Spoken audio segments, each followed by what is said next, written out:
আজকে আমরা এই ইউনিয়নটিতে আমরা আজকে এই পথসভা এবং গণসংযোগ আমরা করছি।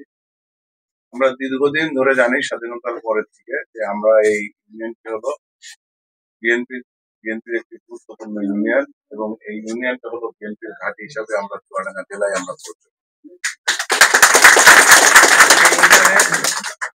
আমরা যারা এই ইউনিয়নের মানুষ আমরা সবাই কিন্তু জানি যে এই ইউনিয়ন শুধু আমরা না, সারা বাংলাদেশের মানুষ জানে যে এই ইউনিয়নটি হলো আওয়ামী ইউনিয়ন। যেহেতু এই গ্রামে মেজর বজলুল হুদার জন্ম, মেজর বজলুল হুদার কারণে আজকে সারা বাংলাদেশ জানে যে এই ইউনিয়নটি হলো আওয়ামী ইউনিয়ন।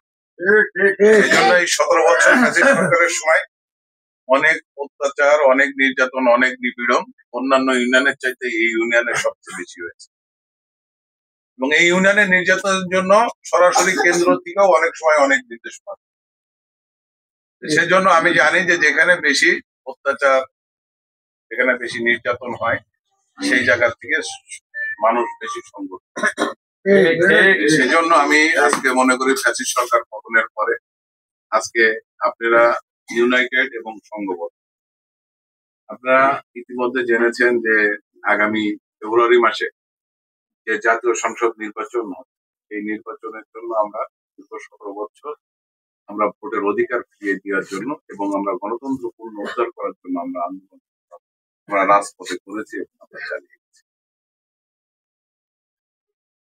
এই ফ্যাসিস্ট সরকারের পরে আমরা প্রত্যেকটি ইউনিয়ন, প্রত্যেকটি ওয়ার্ড কে নিয়ে আমরা তৃণমূল থেকে আরম্ভ করি। ফ্যাসিস্ট সরকারের সময় একাধিক সরকার বিরোধী আন্দোলনে গণতন্ত্র পূর্ণ উদ্ধারের জন্য আমরা ইউনিয়নের পদযাত্রা, উপজেলার বিক্ষোভ এবং পদযাত্রা, জেলার বিভিন্ন প্রকার কেন্দ্র ঘোষিত আমাদের বিভাগীয় যে রোড মার্চ ছিল, ঢাকা মহানগরে যে মহাসড়ক, প্রত্যেকটি আমাদের মানুষের সেখানে আমাদের অংশগ্রহণ ছিল। আজকে সেখান থেকে আজকে আমাদের মনোনয়নের প্রতিযোগিতায় আপনাদের চেষ্টায় আজকে আমরা আপনাদের যে মনের আকাঙ্ক্ষা, মনের আশা, আপনারা যাকে মনোনয়ন, যার জন্য আপনারা চেষ্টা করেছিলেন, মাঠে সরব ছিলেন, আজকে কিন্তু মনোনয়নের যুদ্ধে আপনারা সফল হয়েছেন। এই সফলতা আমার নয়, এই সফলতা হচ্ছে আপনাদের সবার। তার কারণ হচ্ছে যে আমি মনোনয়নের জন্য আমার দলের ঊর্ধ্বতন নেতৃবৃন্দ, স্থায়ী কমিটির মেম্বার থেকে শুরু করে আমি কারো কাছে যাই নাই, কারো কাছে বলি নাই। কেন্দ্র থেকে মাঠ জরিপ করে আমাকে মনোনয়ন, মাঠ জরিপে তো আমি ছিলাম না সব জায়গায়, আপনারা। এই 15টা ইউনিয়ন আমার নির্বাচনী এলাকায় 21টি ইউনিয়ন আছে, 2টা উপজেলা আছে, 2টি পৌরসভা আছে। এই সমস্ত জায়গায় কেন্দ্র কমিটির যে সোর্স ছিল, যারা মাঠ জরিপ করেছে বিভিন্ন জায়গায়, কে কখন কোথা থেকে মাঠ জরিপ করেছে সেটা তো আমিও জানি না, আপনারাও জানেন না। তাহলে আপনারা মাঠে এই বিএনপি ইউনাইটেড ছিলেন এবং এই দলের পক্ষে ইউনাইটেড ছিলেন বলেই তো মেসেজটা তারেক রহমানের কান পর্যন্ত পৌঁছেছে যে ওই চুয়াডাঙ্গায় হলো যোগ্য প্রার্থী।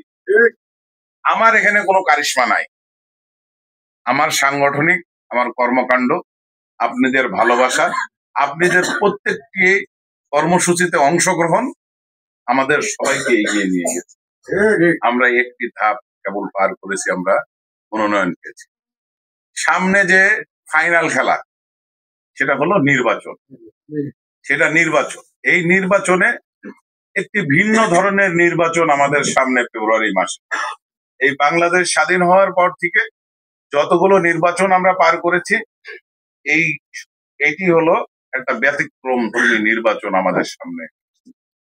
সেটি হচ্ছে যে আমরা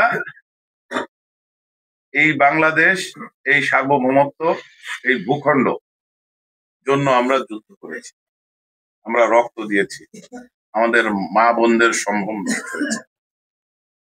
আজকে যারা আমাদের স্বাধীনতার বিরোধী শক্তি ছিল স্বাধীনতার যারা চায় নাই, যারা পাকিস্তানের পক্ষে অবস্থান করে আমাদের আমাদের সাথে যারা বিরোধিতা করেছে, আমাদের পাকিস্তানি হানাদার বাহিনী দিয়ে আমাদের ভাই বোনদেরকে হত্যা করেছে, মা বোনদের ইজ্জত হরণ করেছে, আজকে সেই শক্তির সাথে আমাদের স্বাধীনতা বিরোধী শক্তির সাথে আমরা এই 54 বছর বাংলাদেশ স্বাধীনতার পর থেকে বিভিন্ন রকম সামাজিক কর্মকাণ্ডের ভিতর দিয়ে আমাদের দল আজকে একটি জায়গায় অবস্থান করছে। আমাদের নেতা শহীদ প্রেসিডেন্ট জিয়াউর রহমান এই আধুনিক বাংলাদেশের উনি রূপকার ছিলেন। আমাদের নেত্রী আমাদের মা বেগম খালেদা জিয়া তিনবার এই বাংলাদেশের প্রধানমন্ত্রী ছিলেন। আমরা মানুষের কাছে ভোট প্রার্থনা, ভোট চাওয়ার, কেন আমাদের ভোট দেবে, অনেক যুক্তি আছে এই বাংলাদেশের জন্য। এবং এই বাংলাদেশের প্রত্যেকটি সময় এই জাতির ক্রান্তি লগ্নে এই জিয়া পরিবার সাধারণ মানুষের পাশে দাঁড়িয়েছে সারা বাংলাদেশ। প্রতিটা বার